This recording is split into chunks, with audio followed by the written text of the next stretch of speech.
Bem-vindos a mais um Cacofonia. Hoje temos um convidado muito especial que andamos atrás dele há muito tempo e finalmente concretizou-se. Sim, esse stalking. Esse stalking. Arranjei o número dele, deram-me o número dele, mandei mensagem, não me respondeu.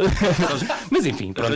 Arranjar o meu número não é o garante que vais dificultar a minha vinda aqui, porque eu sou tipo tremendamente displicente no uso do telemóvel, é verdade. E pela voz já perceberam que é Samuel Lúria, que teve um fim de semana em grande, não é? Tive um fim de semana em grande. Já recuperaste do Festival da Canção? Ou... Foi uma coisa muito trabalhosa, de facto. E depois houve festa a seguir e podia não ter recuperado, mas hoje à tarde fiz assim uma cesta de uma coisa que não me acontecia há muito tempo, assim, prolongadinha e estou... Mas gostas de fazer festas? Certamente. Cestas. Eu tenho cestas? Ao domingo, eu durmo muito pouco mesmo muito pouco. Tenho um hábito de sono de 3-4 horas por noite. Mas ao domingo normalmente consigo vingar. Mas ontem cheguei a casa e mesmo assim consegui dormir um bocadinho à tarde, mas não estava demasiado cansado para ter um sono. E como é que foi o after dessa... Foi engraçado, havia comida, eu fui ao after por causa da comida. Também estavas em Elvas, não podias fugir. É verdade, não, as pessoas eram porreiras, não sei o quê, mas havia comida e fui por causa disso. O que é que gostaste mais de ir ao Festival de Canção fazer este tributo que vocês fizeram ou quando participaste? Olha, este foi mais trabalhoso. Por outro lado, o outro também implicou muitas idas para ensaios e não sei o quê. Este, como estive mais ocupado, acho que foi mais divertido. E trabalhei com mais pessoas, também foi fixe isso. Poder chamar amigos para vir juntarem-se à festa. Se calhar não tinhas tanta pressão também de... Eu pressão não acuso muito. Também normalmente eu sei à partida, quando as pessoas me convidam, já estão à espera que apareça aquele gajo que não é propriamente a pessoa mais nervosa, não é mais... que mais verga sob o peso da pressão e até esperam que haja ali qualquer coisa descontraída, pelo menos na minha postura. Eu até sou dedicado àquilo que faço, mas quando estou a apresentar as coisas não tenho... eu sou feliz por estar a fazer aquilo, não estou cabrunhado, não estou nervoso. Sim. O que eu gostei mais da tua prestação foi quando tu admitiste que estavas cansado, que já estavas velho para a coisa. Há uma idade para o rock acabar. Não, também fica bem uma pessoa de repente a humildade concentrada na idade é boa, mas não, eu adoro o rock. Aliás, eu ano passado dei uns quantos concertos que eu achava. Eu fiz uma série de concertos em que fui buscar um repertório mais antigo de punk rock e eu achava mesmo, como foram muitos concertos seguidos, achava mesmo que não ia sobreviver àquilo, mas está-se bem. Devo dizer-te que hoje estive a passear antes de vir para este programa e fui à FNAC, fui ver uns vinis e nos músicos portugueses está tipo os clássicos, não é? De Mão Morta e depois Samuel Lúria. Dos mais recentes. O novo clássico. Sim, tu é que estavas lá a bater. Opa, sabes que eu já tinha 30 e muitos e ainda aparecia em coletâneas de novos autores e não sei o quê. Isso é fixe. Mas isso faz-te sentir tipo velho ou achas fixe? Eu não tenho assim grandes problemas com a idade. Assim, também eu como sempre me dei com pessoal mais novo também, mesmo em termos musicais, e trabalho com malta que é mais nova do que eu, há ali uma espécie de rejuvenescimento. E depois, como eu também cada vez tenho menos pressão em fazer música de gajo novo, e sempre tive pouca pressão em fazer música de gajo novo, eu também sempre alinhei numa espécie de alma antiga nas minhas canções, de estar-me um bocado a marimbar para as novidades e para às vezes ir contra o curso daquilo que seria expectável de uma pessoa que aparece, sei lá, num núcleo de gente que começou a fazer música e começou a aparecer ao mesmo tempo que eu e que de alguma maneira levaram a música portuguesa para a frente. Eu sento também, e aí perdoem-me a presunção, mas sento também porta-estandarte dessa espécie de movimento. Eu nunca tive a levar propriamente a música portuguesa para a frente, até muitas vezes estive a trazê-la para trás. Isso tira-me a pressão de pensar na idade, porque às vezes simulo-me mais velho do que sou, e se eu imaginar que sou mais velho do que estou a fingir que sou mais velho, sinto-me mais novo. Sinto sempre que a idade, que a velhice é uma farsa. Tu falaste desse boom.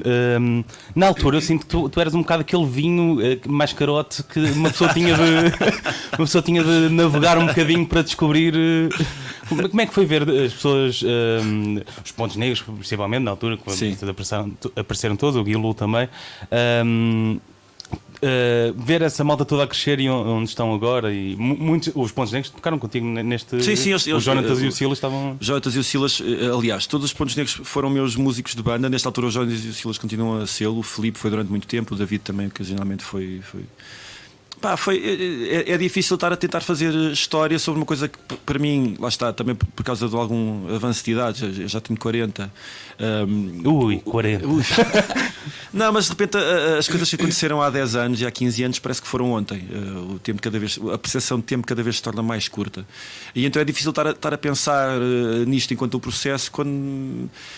Por ser recente e por ser o meu modo de vida exclusivo hoje em dia, também é uma coisa que é natural, é estar a tentar delinear o percurso da minha profissão. E eu não estou a tentar tornar isto demasiado, sei lá, materialista ou uma coisa que só tem a ver com trabalho. Não tem muito a ver com amizade, tem muito a ver com arte, com artesanato, com o que quer que seja. Mas para mim é difícil estar a pensar, este curso foi de uma determinada maneira, porque também de alguma forma eu sinto que ainda está a decorrer e se calhar não há nenhum fim de ciclo que eu me consiga agarrar e agora vou-me empoleirar e vou olhar para trás e vou fazer um rescaldo. Ainda não aconteceu isso. Estavam a falar de vinhos e eu vi um artigo teu, acho que era na Time Out, tu és um grande apreciador de vinhos. Eu gosto muito de vinhos. Mas és sim. daqueles mesmo que. Espera aí, está aqui o Samuel. Cospes vai para... dizer o que é preciso. Não. Que...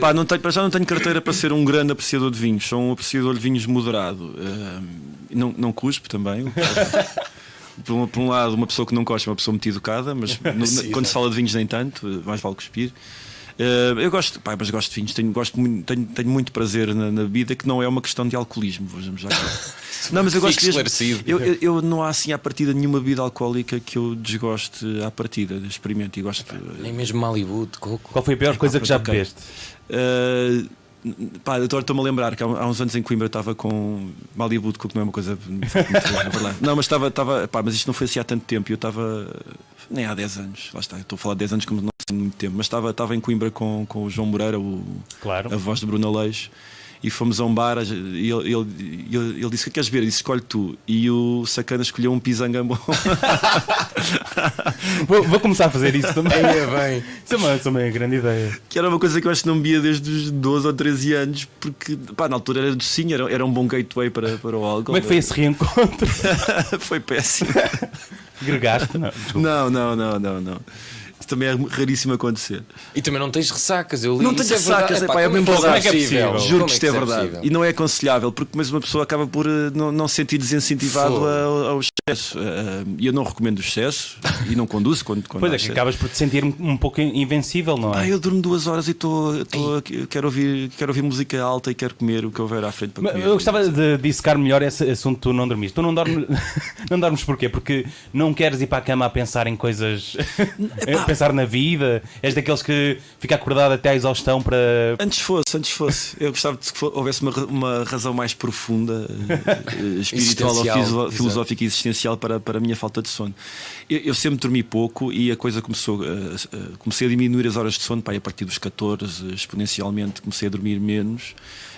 Eu acho que agora com a idade vou começar a ressentir. Ainda não estou assim a sentir-me muito mal por não dormir, mas muitas vezes tem que ver com coisas ridículas, como vou adiando porque há um vídeo para ver, há qualquer coisa para ler, uma série, vou adiando e quando para mim são 6, 7 da manhã e tenho que me levantar às 9, tenho que me levantar às 10, tenho qualquer coisa para fazer. Então para quando é que teremos o livro Como Dormir 2 Horas Mudou a Minha Vida, por Samuel Luria? Ou então um guia aos vídeos de Instant Karma e de Bully Fail É isso que vês? Muitas vezes é. E aí se calhar e aí pode haver eu gosto do Instant Karma, que é aquela coisa de repente vermos justiça a ser praticada por pessoas que são anónimas, mas vemos o Bully Fail, então é o meu preferido, quando há bullies que recebem. E eu não fui muito bullied, mas há ali uma procura por um sentido de justiça que eu descubro mais em vídeos ridículos do YouTube do que em literatura russa.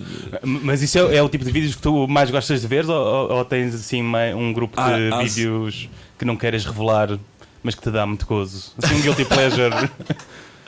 Não, eu gosto das profundezas do YouTube. Não, eu gosto disso. Gosto de alguns disparates de pessoas portuguesas às piadas. Já chegaste ao YouTubers TikTok? E tudo? TikTok? O TikTok não apela à minha geração ainda.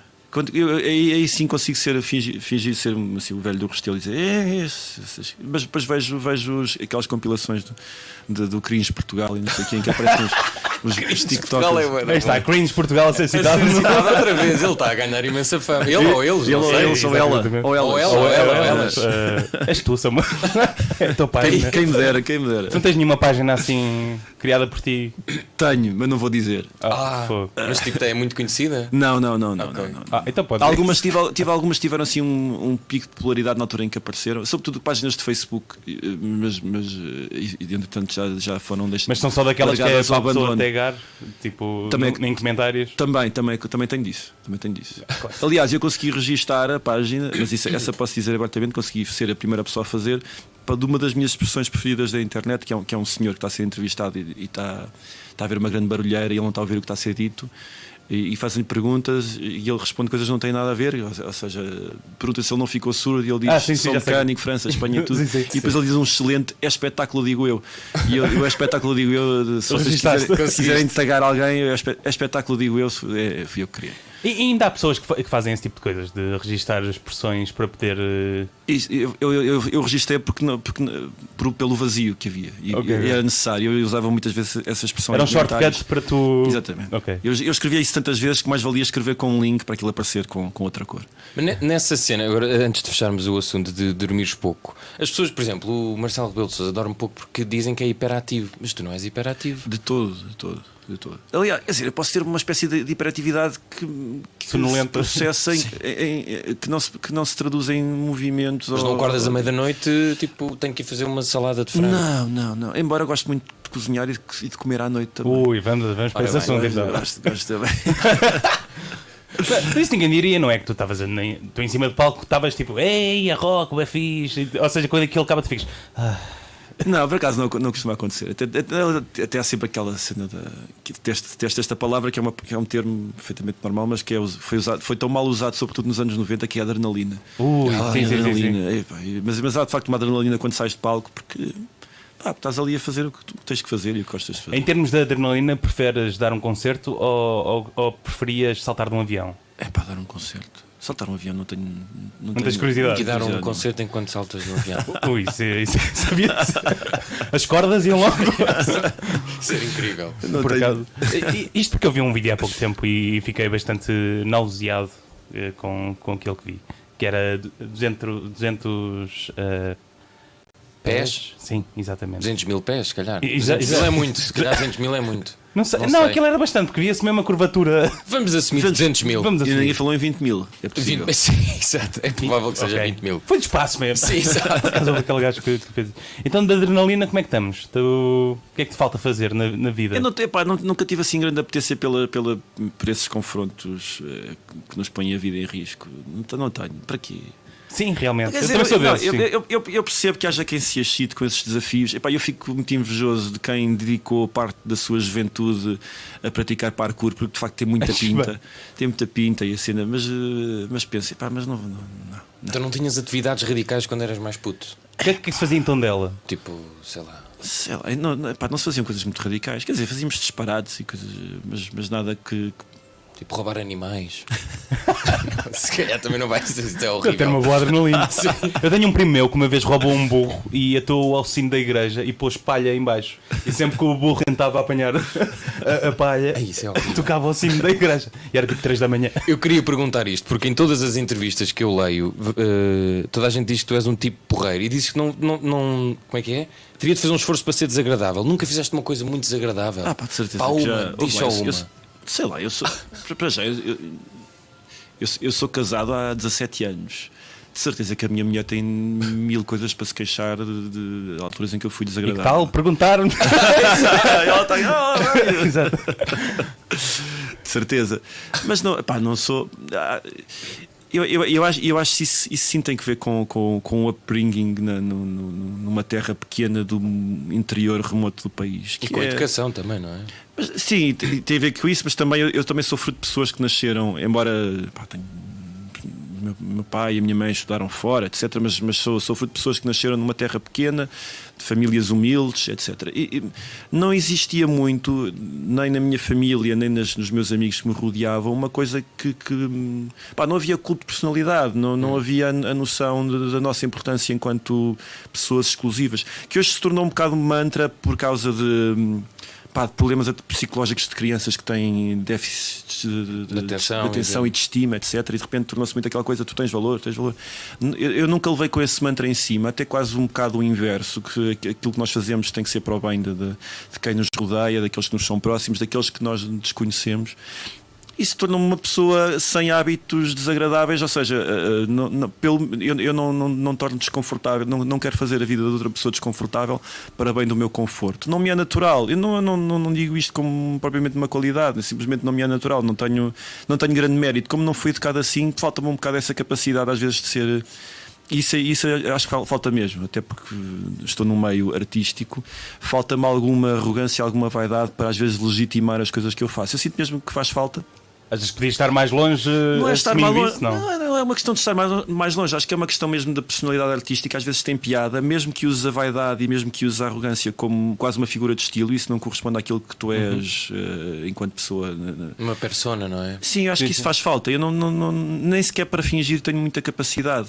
Ou quando o faço é por ironia, o que ainda rebaixa mais a minha capacidade de ser. Mas se calhar é isso que as pessoas gostam nas tuas cenas, não sei. Se Epá, agora tu virasses, partia guitarras no meio do concerto e cuspia nas pessoas. Mas eu já parti guitarras no meio de concertos, já magoei pessoas em concerto, mas pessoas que estavam lá para ser magoadas, etc.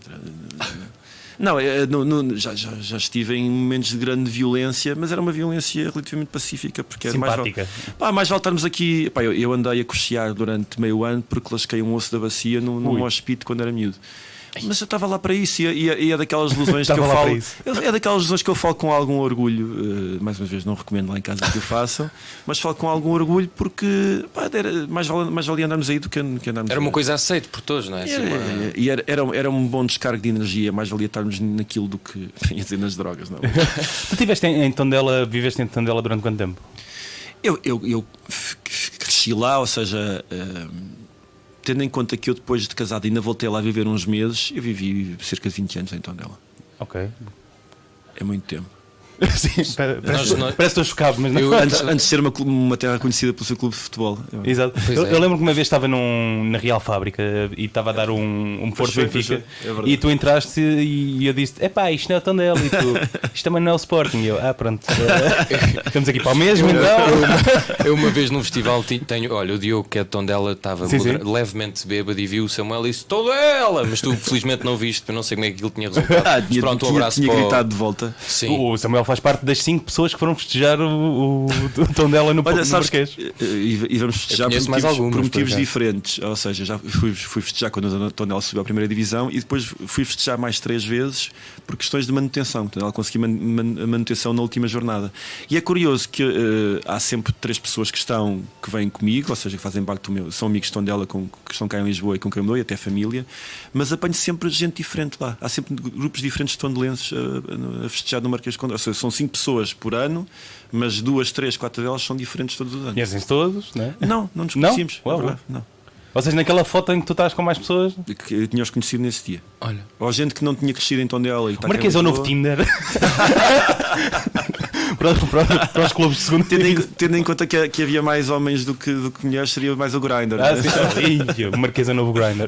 Se calhar, no fundo, pode ser. Enfim, já foste da Tondela? É que já fui. Eu fui lá a um casamento há pouco tempo. Só que este meu amigo quer-me convidar só para estar lá à noite. E eu temo pela vida. E os meus pais são de lá perto. Que eu já conheci a malta de Tondela e é mesmo. Em Lisboa, então, é muito hardcore. Sobrevivi uma vez. Vocês que são da idade de malta dos meus amigos mais novos de Tondela, mesmo, eu já conheço muito pouca gente de Tondela da vossa idade. Mas é engraçado, quando eu saí de Tondela, de repente gerou-se ali uma comunidade de malta de hardcore. Sim, por isso é que eu te perguntei isto. Que é mesmo engraçado, porque era aquele tipo de música que era ouvido por. Eu ouvia hardcore, mas dava-me com a malta de hardcore das bandas de cá de Lisboa, e em Tondela não havia nada.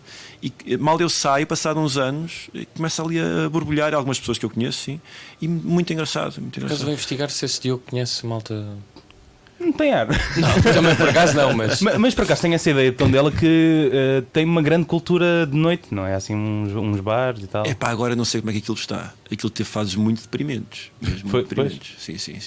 Aliás, eu lembro que uma das últimas vezes que eu saí à noite em Tondela, estava lá com o B Fachada, que ele tinha lá ido tocar, eu também tinha ido tocar lá nesse fim de semana.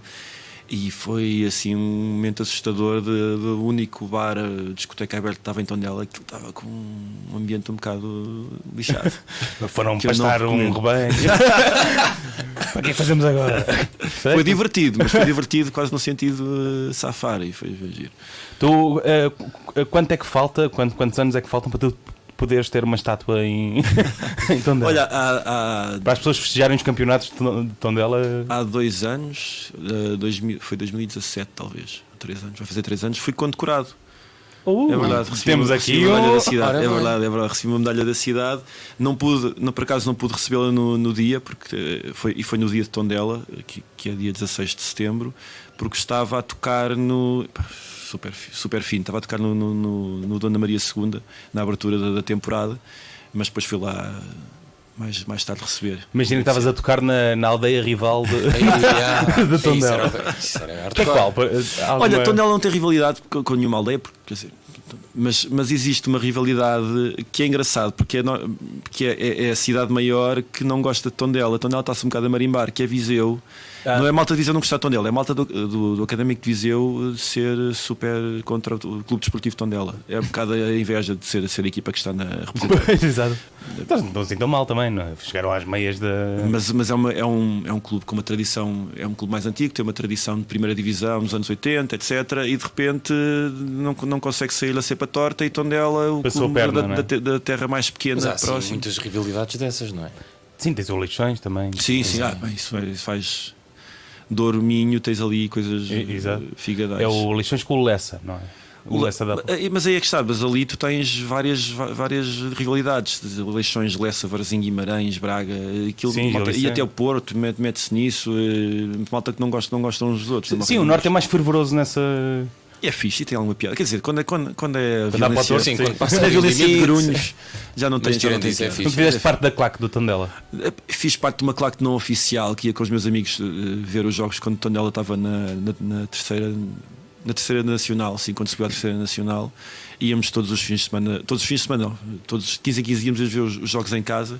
Havia muitos jogadores do plantel que eram nossos amigos, então íamos ver, e havia uma claque oficiosa, fazíamos t-shirts à mão, etc. Mas como era um clube ainda com aspirações modestas, não havia a mobilização que há hoje. dos E algum miúdos, desses jogadores se ingrou? Tipo, não. Na altura houve alguns jogadores que vieram para a Vitória de Guimarães. Olha, não está mal. Sim, foi basicamente isso, assim que eu me lembro. Houve assim um jogador que fez assim uma carreira engraçada na primeira divisão, mas fora isso também era uma altura em que ainda havia muitos jogadores locais. Sim. Eu lembro que nessa altura seria metade da equipa, ainda seria gente formada localmente, e hoje em dia vão buscar os recursos onde calhar. Tu não ias lá tirar tochas nem. Mas devo dizer que em Gritar. Tondela, não no Clube Desportivo de Tondela, mas numa escolinha de Tondela, que são os Pestinhas. Pestinhas, ok. Pestinhas. Andou o figo. Não, isso Sei. são pastilhas.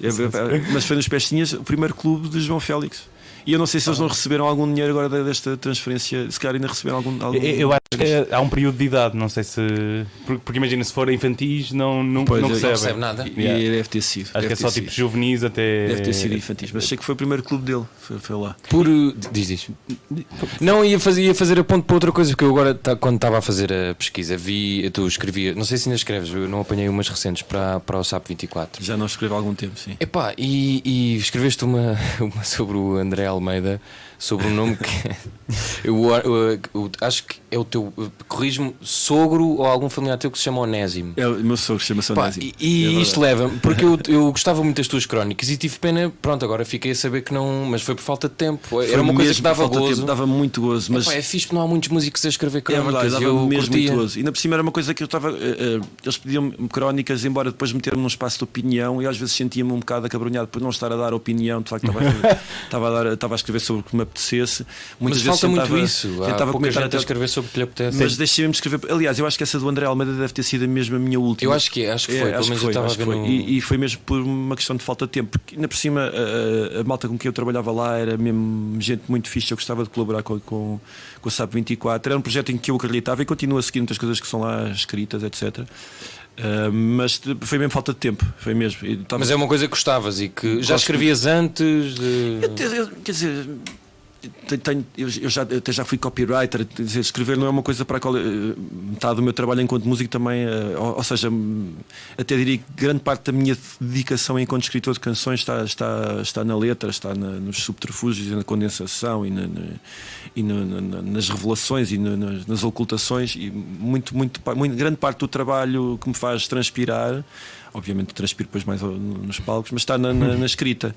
E então eu não sou provavelmente estranho à escrita, e ainda por cima, como deram um espaço em que eu podia ser chato e podia ser às vezes intrincado, estava nas minhas 7 quintas. Não te metiam barreiras nem. Nada. Super simpáticos e super abertos àquilo que eu tinha às vezes para dizer, e muitas vezes até escrevi coisas que eram polémicas. Houve uma, lembro-me do Mamadou, essa foi bastante. Mamadou, fui completamente insultado, Aí, odiado. eu lembro dessa perfeitamente. De repente estás a defender o Mamadou e ninguém te quer aturar. Mas por isso é que me metem na coluna de opinião, que é a minha opinião. Não? Tu assustaste com essa reação? Era uma coisa que estavas à espera? Não assustei, estava à espera. Eu não esperava outra coisa, aliás. Eu não fiz para a polémica, não fiz para. Fiz mesmo que senti que devia dar ali uma palavra sobre o assunto. Até porque se é uma coluna de opinião, era uma opinião que estava ali mesmo prestes a brotar e tinha que dizer alguma coisa, sentia mesmo necessidade. Mas esperava, quer dizer, a minha própria reação tem que ver com a reação adversa, o racismo encapotado por coisas que as pessoas nem sequer se apercebem. Quando as pessoas dizem que não são racistas, acreditam muitas vezes piamente que não o são, mas depois têm opiniões e têm maneiras de agir, têm até nomenclaturas, têm expressões que o são, e quando são chamadas à atenção, quando são confrontadas com isso, obviamente não gostam. Eu próprio tenho coisas em que sei que tenho que melhorar e que não melhorei ainda por uma questão de inconsciência. E achas que os músicos devem ter essa intervenção agora, principalmente agora, como... Se achas recomendável que mais músicos digam de facto? Acho que é recomendável. Acho que sim, acho que uma questão de honestidade, sim. Agora, por outro lado, também muitos músicos que movimentam massas por tipo de batida que têm, e depois há pessoas que se tornam discípulas deles, independentemente dos valores, e muitas vezes podem não estar a professar os valores certos ou os valores errados, ou nem sequer estar a escrever coisas em consciência, o que quer que seja. Isso é em tudo, não é? Com humoristas claro, também é a mesma coisa. Ou seja, eu acho que deve haver uma intervenção social de cada pessoa que faz parte da sociedade, e que deve fazê-lo em consciência. Agora, tendo em conta também quais são as ideias de muitas pessoas, se calhar nem sempre é recomendável que isso aconteça também. Sim. Até porque o seguidismo às vezes torna-se muito fácil de acontecer por valores que não são os mais corretos. E eu também estou a arrogar sobre mim uma correção de valores, porque há outras pessoas que podem olhar para os meus e dizer que não são, e dizer que mais valia eu estar calado. É uma questão complexa. Mas por uma questão de honestidade, eu acho que as pessoas que têm uma intervenção pública, dando-lhes esse palanque, porque não falarem sobre aquilo em que acreditam e aquilo que defendem. E inspiravas-te em alguém para escrever esse tipo de crónica ou de opinião? Não? Eu não me inspirava. Autores ou assim? Não tentava seguir estilo nenhum, mas eu reconheço que eu sou o resultado das pessoas que li. Não tenho a presunção de olhar para aquilo que escrevo e dizer: as pessoas vão ler isto e vão reconhecer que isto é um Uria, um cunho que não se confunde com inconfundível. Não sei. Estilo uriano. Não associavam a tua cara. Uriano, se calhar, não é a melhor palavra. Mas sim. Tinha graça acontecer aquela coisa. Eu não associava nada à sua cara ao que escrevia. Isso era incrível. Não, mas eu perguntei isto porque o estilo de crónica, tipo, tens o Miguel Esteves Cardoso, mas cá, por isso é que eu acho que te deve ter incomodado quando passaram para a opinião. Crónica está a perder. É verdade. Há pouca gente a escrever sobre crónica. Eu lembro-me de estudar o género e hoje em dia olhar, mas não foi isto que eu aprendi. Crónica, não é? É verdade. E isso tem muito a ver exatamente porque o espaço dado aos jornais, nos jornais a crónicas, é um terreno um bocado difícil de definir. Sim. Porque a crónica, lá está, a crónica tem que ter o cunho literário.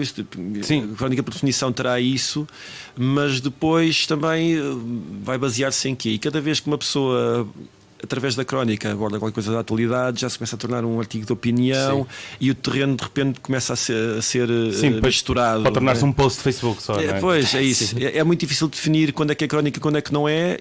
E o Pedro Mexia, que quando lhe perguntam o que é uma crónica, ele diz que são não sei quantos caracteres que eu tenho que entregar até sexta-feira. Qualquer coisa assim que ele Pois, o define. Miguel Esteves de Cardoso, se calhar, diz a mesma coisa. Pois, não pronto, sei. possivelmente. E o Miguel Esteves de Cardoso, então, é dos mais livres cronistas, até em termos temáticos. Eu uma vez até fiz uma crónica inspirada numa coisa que ele tinha, que era simplesmente elogiar o peixe cozido. Isto é uma crónica a elogiar o peixe cozido, e eu comecei a comer peixe cozido mais vezes por causa disso. Isso é fixe. Pá, é verdade, e de repente estás ali uma coisa que é bem escrita e te influencia nas tuas práticas gastronómicas, só porque te reconheces bastante firmeza e propriedade na maneira como é descrita. Isso é fixe, e se calhar é mesmo um objetivo de uma crónica, é comover e pela literatura. Já que falas tanto em comida, se calhar Vamos lá. Qual é a tua relação com a gastronomia então? Sou um comilão para já, sou um grande comilão. Estava à espera das pessoas. Sou um comilão. É um verdade. comilão. Resumindo. Isolar. Não sou um gourmet, porque não tenho. Então vá, prato favorito. Epá. É a mesma coisa que perguntares-me qual é que é a minha música preferida ou o que quer que seja. Não, depende da fome, depende do dia. Mas não há assim uma coisa que. Epá, tipo que te dá ganas. Olha, eu gosto muito de chanfana.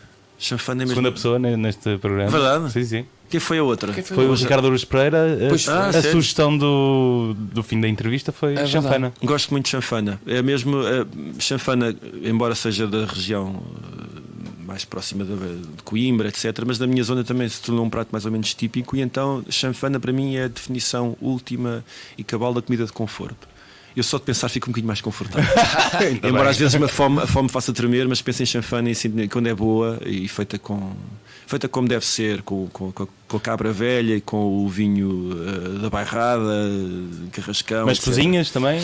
Eu nunca fiz chanfana porque não tenho forno para fazê-la, nem os potes de barro onde ela deve ser feita. Às vezes tento fazer coisas semelhantes, de maneiras que escandalizariam os puristas, tentar simular a chanfana em panelas de pressão e ir ao forno em coisas muito mais rápidas.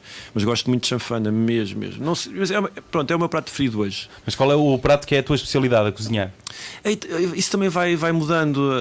Há coisas que, sei lá. Outro dia fiz um bife Wellington que não correu extraordinariamente bem, mas é um prato que eu gosto muito. Mas é uma coisa lá, super complexa. Já é assim um nível. Mas eu gosto muito porque é daquela coisa que estás a ter trabalho, mas depois no fim o prazer compensa. Nem sempre isso acontece na cozinha. Às vezes tens muito trabalho. Exato. E o prazer, e até tive mais prazer na confecção propriamente na degustação. Tentas apurar a técnica, tipo ver vídeos e. Não, eu gosto, por acaso, gosto de ter programas de culinária, mas não estou a anotar receitas, não estou a anotar nada. Até mesmo aqueles programas às vezes de competição, há alguns que eu acho piada, o Masterchef da Austrália. Entrarias, não? Não entraria. Não. Ou então um programa só, tipo. Com Olha, uma contradição com o Sapessoa e agora um com o Samuel Lúria. O sem tradição. Pessoa, se me estás a ouvir, estás-me a dever. Onde é que peste aqui? Sim, Estás a dever-me umas bochechas de porco. Olha. Só para que saibas. Vai ser o convidado para a próxima. Passem este vídeo. Não, olha, gosto muito do programa está na Netflix, que é o. Como é que se chama? Ugly Delicious? Não. Não, é do Jon Favreau. É o The Chef Show. Da Chef Show, que é só o pessoal cozinhar e a comer. Pronto. E não há explicação, nem às vezes mostra o processo todo, às vezes só mostra um bocadinho. Falam do que lhes apetecer. E eu fico super entretido a ver esse programa. Também Estou adoro. muito entretido. Então não és pessoa de mandar fotos de comida a outras pessoas como. Muitas vezes mando à minha irmã para fazer pirraça. É o que eu faço também. Faço muitas vezes isso à minha irmã. Ou às vezes quando vou a um restaurante perto de Tondela, que são os Três Pipos.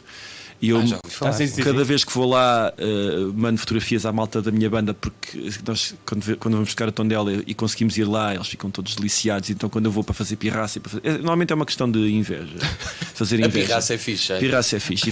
Em relação às coisas que eu cozinho, às vezes, quando corre muito bem, para me lembrar que sim, dar uma palmadinha nas costas. Foi fixe, foi bom. E cozinhar é para aí a única atividade que tem um propósito, que é o de comer no final, que eu uso como atividade terapêutica também. Eu uso quando estou de ressaca. Gosto de fazer pratos elaborados quando estou. O Samuel não pode fazer. Eu não tenho disso. Pois, não pode. Mas eu uso quando tenho assim uma grande ressaca, eu tento fazer um prato muito elaborado. Depois é quase zen. Estou ali tipo a cortar, muito calmamente. Isso é o melhor remédio para a ressaca que eu ouvi. Mais produtivo, pelo menos. Sim, certamente é o mais produtivo de todos. Sim, claro que os pratos depois são uma lasanha bem complexa e sei lá, mais o quê. Mas pronto. Estamos quase a terminar. Temos para aí 15 minutos. 10. 10, pelo amor de Deus. Não, pois é sugestão. pois é. Agora, um tema que vai Eu, ser. eu tenho.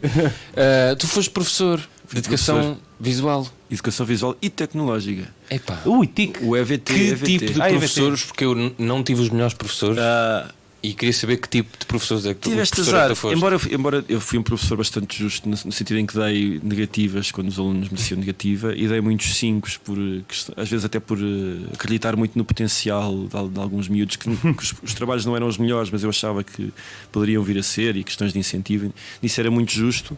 Mas depois na sala de aulas, epá, eu acho que era o professor que tu precisavas, porque eu não é verdade, eu não. Aquilo que me fez não continuar no ensino, para já porque já estava a trabalhar na música e isso ocupava muito tempo e roubava muito tempo às coisas que eu devia preparar para as aulas, mas uma das coisas que me fez não ficar no ensino foi que eu só gostava mesmo da sala de aulas e do contacto com os miúdos. Depois, isto... As avaliações e as reuniões. Era que anos? Quinto, sexto, não é? Eu dei aulas até alunos do 9º ano, mas sobretudo quintos e sextos, sim. Mas a cena burocrática muitas vezes contraproducente. Reunir com os pais. Reunir com os pais também. Mesmo até isso, perdoem, porque eu não sendo, tive grandes amigos professores e mantenho alguns amigos professores, mas às vezes uma ladainha corporativista que há na sala de professores e uma conversa sindicalista, quando a pessoa precisa descansar de vir num tumulto de crianças aos berros, vai e só ouve pessoas pesarosas. Mas deixa-me dizer que enquanto eu já trabalhei em várias coisas, já fui profissional de várias coisas e eu nunca conheci gente tão dedicada como alguns professores, mesmo pessoas que abdicavam da vida pessoal para, no seu tempo próprio, irem visitar os pais, irem à segurança social, irem aos assistentes sociais, pessoas mesmo que viviam para os miúdos e que na altura primeiro é um grande exemplo e gente que eu admiro assim, e não são poucos, são mesmo muitos, e os melhores professores e muitas vezes aqueles que estão portas-estandartes e que andam a reclamar e as pessoas pensam, só querem mais dinheiro e não sei o quê, são mesmo pessoas que merecem ser pagas. As pessoas não têm a melhor imagem em público. São pessoas que merecem ser pagas a peso de ouro, mas depois também se torna uma espécie de conversa comum até nos mais medíocres. E isso aí, cansava muito essa vida. E quando deixei com muita saudade da aula, da relação com os miúdos, que tinha mesmo muito boa relação com os miúdos. Mas conseguias meter um miúdo a desenhar? Tipo, imagina, eu não sei desenhar. Conseguias? Uma vez fiz um azulejo horrível. Casteira deu-me 3. Queria só ensinar. Sim, se é possível, se Samuel Luria conseguiria. Os critérios de avaliação muitas vezes não tinham a ver só com o resultado final, não é? Sim. Então tinha que se valorizar algumas coisas.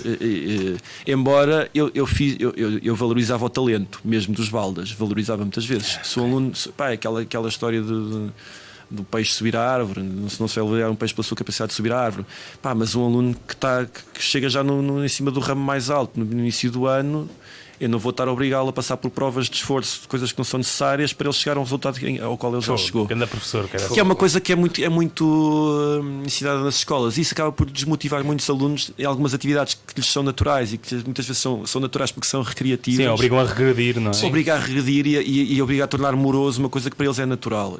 Aquela de seres canhoto antigamente para te obrigarem a. Eu tenho isso. Eu era canhoto, fui obrigado a ser destro. Depois foste bully. Hoje em dia sou ambidestro. Obrigado. Olha que espetáculo. Mas por acaso tu tiveste sorte em lecionar EVT, porque se fosse tipo matemática ou português, tu estavas tramado. Sim, mas porque é a disciplina mais fácil. Nunca me teria metido disso. Algum aluno foi ver algum dos teus concertos? Sim. Bateu-me, não? Não, sim. E há uns anos nos festivais, às vezes cruzo-me com alguns. Agora são adultos.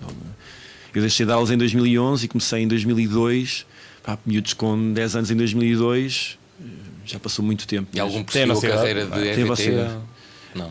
Não sei. Olha, um dos miúdos que lá está, um daqueles que eu valorizava mais pela criatividade e pelo potencial artístico e não tinha tanto a ver com as coisas que estavam a ser lecionadas e programadas, é um miúdo que hoje em dia anda a fazer muitos filmes, tornou-se ator, e é o Francisco. Eu miúdo estava sempre distraído, cabeça no ar, e depois eu vi o que ele estava a fazer e o gajo estava a fazer, olha, uma coisa que tu ias gostar muito, estava a fazer cartoons absolutamente geniais, com muita graça, desenhados de uma forma simples, mas é o que se quer.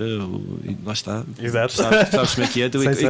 A economia quando queres que a massagem passe e quando queres que seja a punchline que fica, a economia do traço é um veículo para que tu chegues mais depressa até ao final, que sejas conduzido. E o miúdo aí estava à frente até do que a minha própria capacidade às vezes de sintetizar.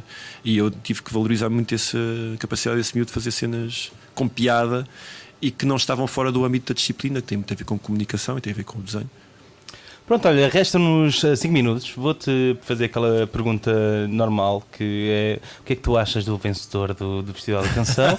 E depois que nos des uma sugestão de alguma coisa para terminarmos esta entrevista. O que é que eu acho do vencedor? Da vencedora, neste caso. Eu acho que era uma das canções que eu achava que tinha muito potencial para ganhar. Não era a minha preferida. Eu era time Sambado. Sim. Era time Sambado. Porque gosto da canção no disco. Gosto do Era mais disco. diferente também, no fundo. Gosto muito da canção. Gosto de perguntar, essa é uma canção que eu esperava que ganhasse. Eu nem esperava que ela ficasse no terceiro lugar. Fiquei bastante contente com... Nem esperava que ganhasse o júri todo.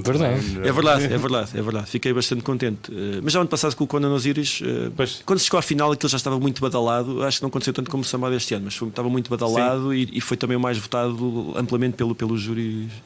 Eu fazia parte, por isso é que me lembro.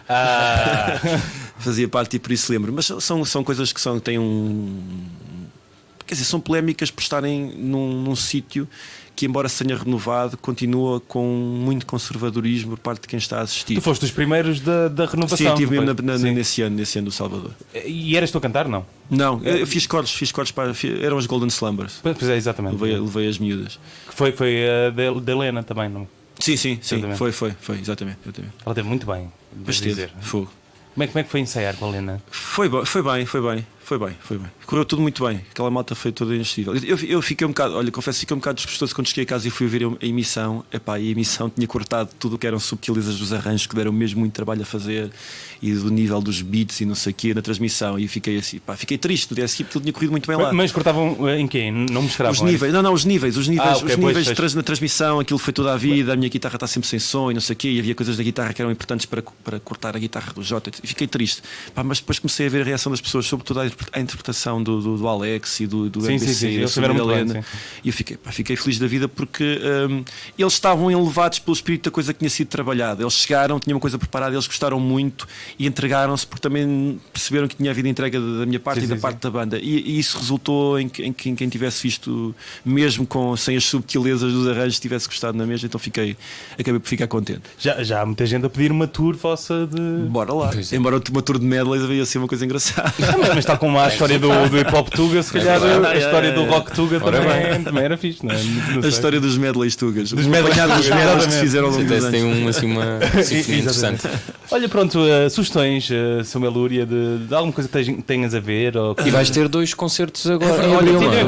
Olha, vou sugerir os meus concertos. Eu vou lançar disco, devia estar neste momento a acabá-lo, porque eu estive a fazer a capa, claro. O professor deve ter fazer as próprias capas por não pede aos teus alunos.